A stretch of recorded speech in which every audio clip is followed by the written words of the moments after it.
नमस्कार दोस्तों, स्वागत है आप सभी का आपके अपने YouTube चैनल लर्निंग मातृभाषा हिंदी में। दोस्तों, इस चैनल के माध्यम से हम पढ़ रहे हैं हिंदी व्याकरण, और व्याकरण के अंतर्गत हम पढ़ रहे हैं दोस्तों व्याकरण का अति महत्वपूर्ण जो है एक पार्ट, एक टॉपिक, जिसमें अक्सर जो है विद्यार्थियों को बड़ी परेशानी आती है, और वो स्कूल लेवल पर ही नहीं अपितु जब आप कॉम्पिटिटिव एग्जाम में बैठते हैं तो वहां पर भी दोस्तों दिक्कतें आती हैं स्टूडेंट्स को। तो उन दिक्कतों का समाधान लेकर के आए हैं आपके बीच में आपका अपना चैनल लर्निंग मातृभाषा हिंदी। तो दोस्तों, वह महत्वपूर्ण टॉपिक कौन सा है? वह महत्वपूर्ण टॉपिक दोस्तों है रस। कौन सा है दोस्तों? रस। और रस से संबंधित पिछली 2 वीडियो हम बना चुके हैं दोस्तों, और उन वीडियोस में ये बताया गया है, ये सिखाया गया है कि रस की परिभाषा क्या है, रस होता क्या है, और रस को समझने के लिए आपको किन बातों का जानना आपके लिए बहुत जरूरी है।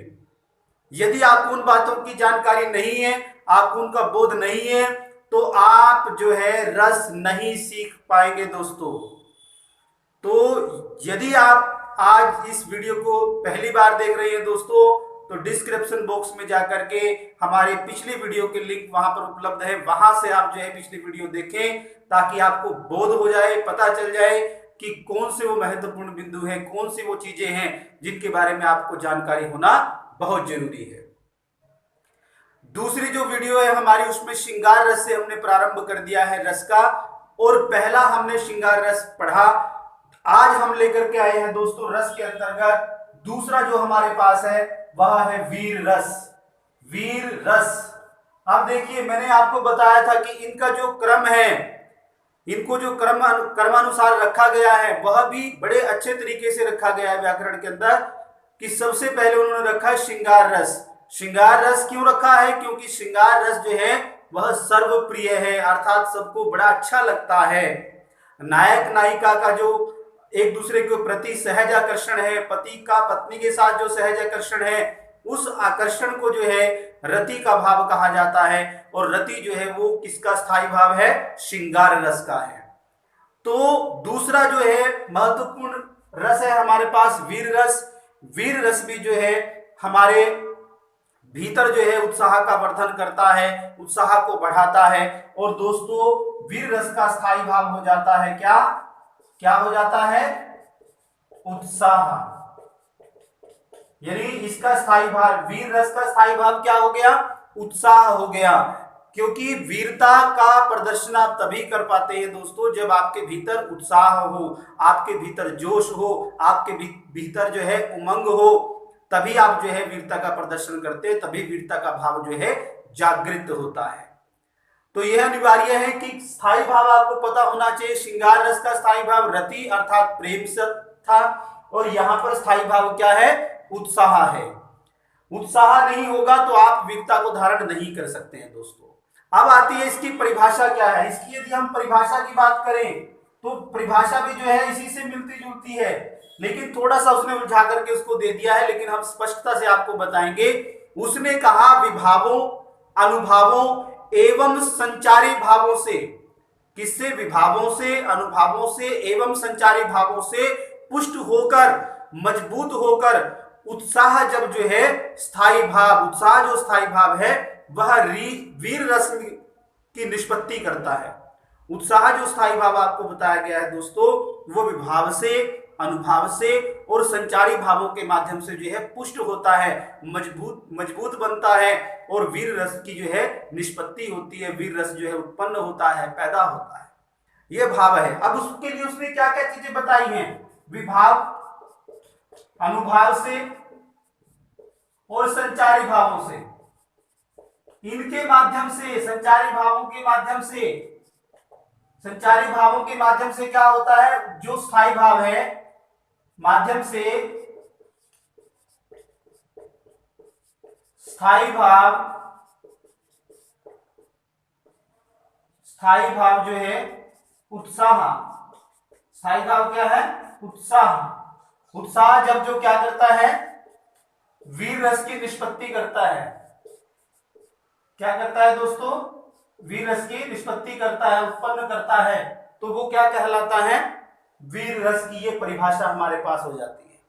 अब जो बच्चे पहली बार वीडियो देख रहे हैं, जो विद्यार्थी, जो साथी, वो समझ रहे होंगे विभाव, अनुभाव और संचारी भाव क्या है। यही चीज है दोस्तों कि आपको पिछली वीडियो देखना आपके लिए कितना अनिवार्य हो जाता है, कितना जरूरी हो जाता है। वहां से आपको पता चलेगा कि विभाव क्या है, अनुभाव क्या है, संचारी भाव क्या है। तब जाकर को आपको ये परिभाषा जो है स्पष्ट हो जाएगी। अब आती है बात की चीजें क्या क्या हैं, किसके माध्यम से जो है चीजें चलती हैं। सर्वप्रथम हम बात करेंगे कि सहृदय के भीतर जो है उत्साह का भाव जो है वो जागृत होता है। सहृदय का मतलब होता है आश्रय। मान लीजिए मेरे भीतर जो है उत्साह का भाव जागृत हुआ तो मैं कौन हो गया? सहृदय हो गया, या आश्रय मुझे आप कह सकते हैं। मेरे भीतर क्या हुआ? उत्साह का भाव जो है वो जागृत हो गया है। लेकिन उत्साह का भाव जागृत कैसे हुआ? उसको उचित वातावरण मिला है, उसको उचित परिस्थितियां मिली है, किसी व्यक्ति के माध्यम से, किसी वस्तु के माध्यम से, किसी स्थान के माध्यम से वह जो भाव है जागृत हुआ है। उत्साह का जो भाव है वह जागृत हुआ है। अब वो जिसके माध्यम से जागृत हुआ है, चाहे वह कोई वस्तु है, चाहे वह कोई स्थान है, चाहे वह कोई व्यक्ति है, तो वह वस्तु, व्यक्ति, स्थान वो क्या कहलाते हैं दोस्तों? विभाव कहलाते हैं। क्या कहलाते हैं दोस्तों? वो विभाव कहलाते हैं। आपको किसी को देख करके आपके मन में जो है भाव उत्पन्न हो रहा है तो वह क्या कहलाता है? विभाव, जिसके माध्यम से आपके हृदय में भाव जो है जागृत हुआ है। मैंने बताया था कि सारे जो भाव हैं 9 इनकी संख्या बताई गई है, जो हमारे हृदय में, हमारे मन में छिपे हुए होते हैं, या यह कह सकते हैं कि सुप्तावस्था में होते हैं। लेकिन जब उनको उचित वातावरण मिलता है, उचित परिवेश मिलता है, तो वह जागृत हो जाते हैं। और जिनके माध्यम से वो भाव जागृत हो रहे हैं दोस्तों, वो क्या कहलाते हैं? विभाव कहलाते हैं। क्या कहलाते हैं? विभाव। तो विभाव के भी आगे 2 भेद मैंने आपको बताए थे। सबसे पहले नंबर पर आता है आलंबन, और दूसरे नंबर पर आता है दोस्तों उद्दीपन। आलंबन और उद्दीपन। अब यहां पर क्या है? आलंबन, उद्दीपन। आलंबन का अर्थ होता है सहारा, यानी संबल, जिसको हम कहते हैं, जिसका सहारा पाकर भाव जो है जागृत हुआ है, उसको क्या कहेंगे? आलंबन। और उद्दीपन क्या होता है? जिसके कारण वो जो जागृत हुआ भाव है वो भड़क जाता है। उद्दीपन का मतलब होता है भड़कना, उद्दीप्त हो जाता है, भड़क जाता है, या जिसको हम कह सकते हैं वह तीव्र हो जाता है, उसकी गति जो है वो बढ़ जाती है, तो उसको कहा जाता है उद्दीपन। अब यदि हम बात करें, आलंबन क्या होता है? जिस व्यक्ति या कर्म को देख, या कार्य को देखकर उत्साह पैदा हुआ, वो आलंबन हो गया। और उद्दीपन क्या हो गया? वीरता, ललकार, या जो कार्य की कठिनता है उसके कारण जो है वो भाव जागृत होने के बाद जो है तीव्र हो जाता है, गति बढ़ा देता है अपनी, और जो है पुष्ट होता चला जाता है। नेक्स्ट आता है हमारे पास अनुभाव। यही चीजें इसके अंदर चलेंगी, इन्हीं चीजों को आपने समझना है। अनुभाव में क्या होगा? अनुभाव के अंदर दोस्तों जो मेरे मन में भाव पैदा हुआ विभाव के कारण, और जब उस भाव के जागृत होने पर जब वह पुष्ट हो जाएगा तो मेरे द्वारा कुछ चेष्टाएं की जाएंगी, कुछ प्रयत्न किए जाएंगे। वीरता का भाव जागृत हो गया है और वो जो है दृढ़ होकर के जब अपना प्रदर्शन करने के लिए उतारू हो जाता है, तो ऐसी स्थिति में जो आश्रय है वो चेष्टाएं करता है, वह किसी को ललकारता है, युद्ध के लिए चुनौती देता है, या वो क्या करता है? प्रतिज्ञा करता है। तो इस प्रकार की जो उसके द्वारा की गई चेष्टाएं हैं, जो उसके द्वारा किए गए प्रयत्न हैं, वो क्या कहलाते हैं? अनुभाव कहलाते हैं दोस्तों। क्या कहलाते हैं? अनुभाव। इसके बाद आता है संचारी भाव। संचारी भाव का काम क्या होता है? मैंने बताया था संचारी भाव का मतलब होता है संचरण करने वाला, अर्थात ये क्या करते हैं? भाव जब जागृत हुआ उसको उठा करके तीव्रता तक लेकर चले जाते हैं, चरम पर लेकर के चले जाते हैं, और फिर वापिस फिर दूसरे भाव को ले जाते हैं, फिर वापिस फिर दूसरे भाव को ले जाते हैं। इनका काम होता है भावों को एक स्थान से ले जाना दूसरे स्थान पर, दूसरे स्थान से लाना पहले स्थान पर। यह प्रक्रिया दोस्तों है चलती रहती है। तो ये संचारी भावों का कार्य रहता है। अब आता है, जैसे आपने सुना होगा वीर रस की अनेक रचनाएं हैं। जैसे सुभद्रा कुमारी चौहान जी की एक रचना है कि चमक उठी सन 57 में, बह तलवार पुरानी थी, बुंदेले हर बोलों के मुंह, हमने सुनी कहानी थी, खूब लड़ी मर्दानी, वह तो झांसी वाली रानी थी। अब इस कविता में जो है वीर रस है, यह जो है वीर रस की प्रधान रचना है। अब इसको हम किसी और भाव में नहीं पढ़ सकते हैं, इसको हम शांत भाव में नहीं पढ़ सकते, इसको भक्ति भाव में नहीं पढ़ा जा सकता, इसको श्रृंगार रस के अनुसार नहीं पढ़ा जा सकता है, क्योंकि इसके अंदर दोस्तों वीरता का भाव है। जब आप इन पंक्तियों को सुनते हो तो आपके अंदर जोश आता है, आपके अंदर उत्साह पैदा होता है। जैसे और पंक्तियां देखिए, वीर तुम बढ़े चलो, धीर तुम बढ़े चलो, सामने पहाड़ हो, सिंह की दहाड़ हो, तुम निडर डटो वहीं, तुम निडर हटो नहीं, बिजलियां कड़क उठे बिजलियां।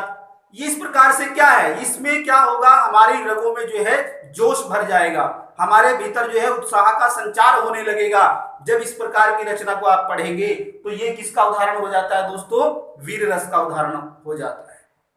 इसी प्रकार से आ रही हिमालय से पुकार है, उद्धी गरजता बार बार, उद्धी मैंने उद्धी मैंने क्या होता है, समुद्र गरजता बार बार, समुद्र गरजता बार बार, वह गर्जन कर रहा है, समुद्र हिमालय से आवाज आ रही है और वो समुद्र गर्जना कर रहा है, और वो कहता है प्राची पश्चिम भू नभ अपार, सब पूछ रहे हैं दिग दिगंत, वीरों का कैसा हो बसंत। तो जहां उत्साह की बात हो, जहां आपको जोश, जिस रचना को पढ़ने पर आपके भीतर उत्साह का जो है संचार होना शुरू हो जाए, तो समझ लेना कि वहां पर वीर रस है। क्या है, वहां पर वीर रस है। अब इसमें क्या हो जाएगा, इसमें आप समझ सकते हैं कि युद्ध का कोई दृश्य है, उसका वर्णन किया गया हो तो वहां पर भी वीर रस की प्रधानता रहेगी। आप किसी को दान दे रहे हैं तब भी वीर रस की प्रधानता रहेगी, क्योंकि कायरों की बस की बात नहीं है दान करना, उसको दान करने का कार्य भी जो है वीर पुरुषों के द्वारा किया जाता है, वीर भाव के वशीभूत होकर के किया जाता है। इसी प्रकार से दया यदि कहीं पर दिखाई दे रही हो, दया का भाव हो, दया का कोई ऐसा दृश्य आपके सामने हो, पंक्तियों के माध्यम से आपको पता चल रहा हो, तो यह भी क्या हो गया, वीर रस का उदाहरण ही माना जाएगा। इसी प्रकार से बलिदान देने के लिए भी उत्साह की आवश्यकता होती है, दया करने के लिए भी उत्साह की आवश्यकता होती है। तो ये वीर रस के जो है उदाहरण, इस प्रकार से आप इसको पहचान सकते हैं दोस्तों। तो उम्मीद करता हूं कि हर बार की तरह इस बार भी आपको वीडियो पसंद आई होगी दोस्तों। यदि आपको वीडियो अच्छी लग रही हो तो कृपया लाइक जरूर करें, शेयर करें अपने दोस्तों के साथ, ताकि वह भी जो है लाभान्वित हो सके, और चैनल को सब्सक्राइब जरूर करें, बेल आइकन दबाना ना भूलें, ताकि आगे आने वाली जो वीडियोस हैं दोस्तों वो सबसे पहले आप तक पहुंचे। तो इसी के साथ आज के लिए इतना ही, बहुत बहुत धन्यवाद।